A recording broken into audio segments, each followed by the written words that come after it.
Bismillah walhamdulillah wa sallallahu wa sallim ala sayyidina Muhammad wa ala alihi wa sahbihi summa ba'd. Mes frères et sœurs, on me demande souvent, beaucoup de gens viennent me voir, ils me demandent comment faire, voilà, ils veulent se marier, tout ça, et ils ne savent pas comment faire pour trouver la personne qui pourrait leur convenir. Alors dans la vidéo d'aujourd'hui, je voudrais parler de ce sujet. Comment on va faire pour trouver une femme ou un homme avec qui on pourrait faire toute notre vie, et cela en préservant les principes de notre religion. Donc on en parle.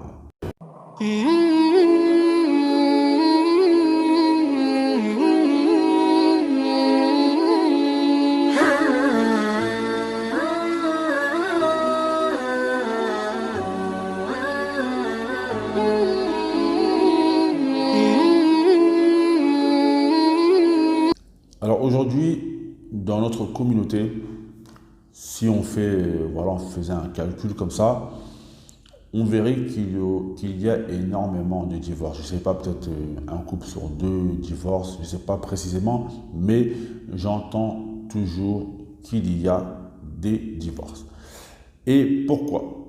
Tout simplement, parmi l'une des raisons, c'est que avant de se marier, les causes ne sont pas faites comme il se doit. Tout d'abord, moi ce que je vois, voilà une chose que je vois énormément, c'est que les awliya el-umur, c'est-à-dire les parents des sœurs, ne sont pas assez présents de nos jours en tout cas pour accompagner les sœurs dans leur quête de mariage. Il y a par exemple des pères qui ont des femmes chez eux, des filles qui ont presque atteint la trentaine, et ces pères ne se demandent pas est-ce que ces pères n'aident pas leurs filles dans le but de se marier. Il faut savoir que dans la sunna un jour, Omar ibn Khattab, lorsque sa fille Hafsa, anha, elle était divorcée, il est parti voir Abu Bakr et Othman afin de leur proposer de se marier avec Hafsa anha. Et donc il est parti voir tout d'abord Abu Bakr qui a refusé, puis il est parti voir Othman ibn Affan et qui a également refusé. Puis il est parti se plaindre au prophète sallallahu alayhi wa sallam du fait que Othman et Abu Bakr ont refusé, et c'est ainsi que le prophète sallallahu alayhi wa sallam lui a dit que Hafsa va se marier avec une personne qui est meilleure que Othman, et que Othman allait se marier avec une personne qui était meilleure que Hafsa. Et Hafsa a épousé qui?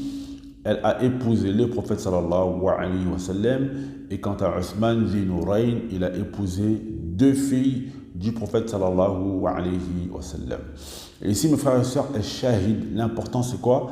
C'est que Omar ibn Khattab anhu, c'est lui qui a fait les causes afin de proposer sa fille, et il n'y a pas de rib dans cela, il n'y a pas de choses étranges dans cela. Moi par exemple j'ai des filles, si Allah Azza wa Jalla, me facilite de les voir grandir, si je vois quelqu'un qui est pieux, j'irai proposer ma fille à cette personne de pieux, car chacun d'entre nous, on veut le bien pour notre fille et on veut qu'elle se retrouve avec la meilleure des personnes. Donc aujourd'hui, le gros des problèmes, c'est que les femmes, les filles qui veulent se marier, elles cherchent toutes seules et elles ne sont plus accompagnées dans leur recherche, ce qui fait que parfois elles vont tomber sur des mauvais hommes. Et elles-mêmes, elles ne peuvent pas parfois déceler que cet homme est une mauvaise personne. Donc les pères, ils doivent prendre leurs responsabilités et aider leurs filles à chercher des époux pieux. Après cela, mes frères et sœurs, il y a également le fait que la femme qui désire se marier, elle-même, elle a le droit de se proposer à un homme pieux si elle en connaît un, à condition bien sûr de ne pas craindre de tomber dans la fitna. Et la preuve de cela, il y en a plusieurs. Déjà dans le Coran, Allah Azza wa Jalla nous a mentionné l'histoire de Moussa alayhi salatu wassalam, lorsqu'il a vu ces jeunes filles qui étaient en train de puiser de l'eau et qui attendaient et qui avaient de la pudeur. L'une de ces filles, elle est partie voir son père et a demandé à son père d'utiliser ou d'embaucher un peu Moussa alayhi salatu wassalam. Et le père, les savants nous disent que le père a compris que sa fille désirait se marier. Donc c'est pour cela que les savants ont dit que c'est elle-même en gros, c'est comme si elle-même elle s'était proposée pour se marier et son père a su déceler cela. Et il y a également des femmes qui venaient voir le prophète sallallahu alayhi wa sallam afin de se proposer en mariage au prophète sallallahu alayhi wa sallam. Et c'est dans cela, mes frères et sœurs, que les savants nous disent qu'une femme qui connaît un homme qui est pieux, elle a le droit de se proposer à cet homme pieux, mais à condition qu'elle ne craint pas de tomber dans la fitna. Il y a également le fait, mes frères et sœurs, d'aller voir des personnes qui sont pieuses, c'est-à-dire d'aller voir par exemple les imams dans les mosquées. Moi, à un moment, j'ai fui imam dans une mosquée en France pendant un laps de temps où je remplaçais, je les aidais, j'aidais la mosquée parce qu'ils n'avaient pas d'imam et je recevais parfois des courriers.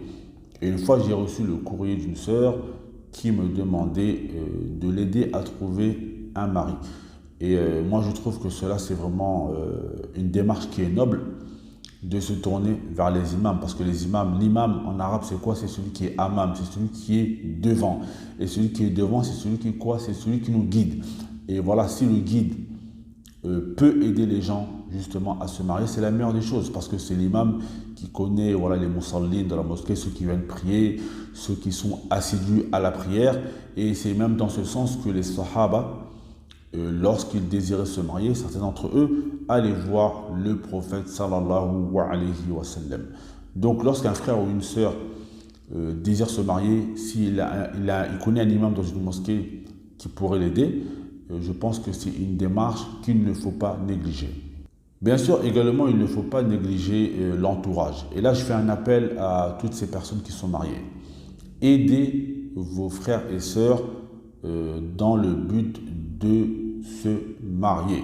Il y a beaucoup de frères et sœurs, beaucoup de frères et sœurs qui sont mariés. Et lorsqu'ils sont mariés, eux-mêmes oublient qu'il fut un temps, ils étaient dans la position de ces personnes qui ne sont pas mariées. Et à ce moment-là, ils avaient besoin d'aide. Donc les frères et sœurs qui sont mariés, aidez vos amis, les gens de votre entourage à trouver des personnes qui sont pieux et pieuses. Si un frère, tu connais un frère qui veut se marier, aide-le dans ce but. Une sœur qui a une amie qui veut se marier, aide-la également dans le but de trouver une personne qui est pieuse. Donc mes frères et sœurs, ceci c'est à peu près les voies par lesquelles il est possible de trouver une personne pieuse. Et bien sûr, un point important à ne pas oublier, c'est le fait d'invoquer Allah tabaraka wa ta'ala, car on peut faire toutes les causes, mais si on n'invoque pas Allah azza wa jal et on ne lui demande pas de nous faciliter une personne pieuse, il se peut que l'on ne va jamais trouver. Donc ceci, mes frères et sœurs, fut une courte vidéo sur ce sujet, en espérant, Inch'Allah, qu'elle vous a été profitable. Nas'alullah azza wa jal an yu'ina al-jami' innahu waliyyu dhalik wal qadiru alayhi walhamdulillahi rabbil alamin.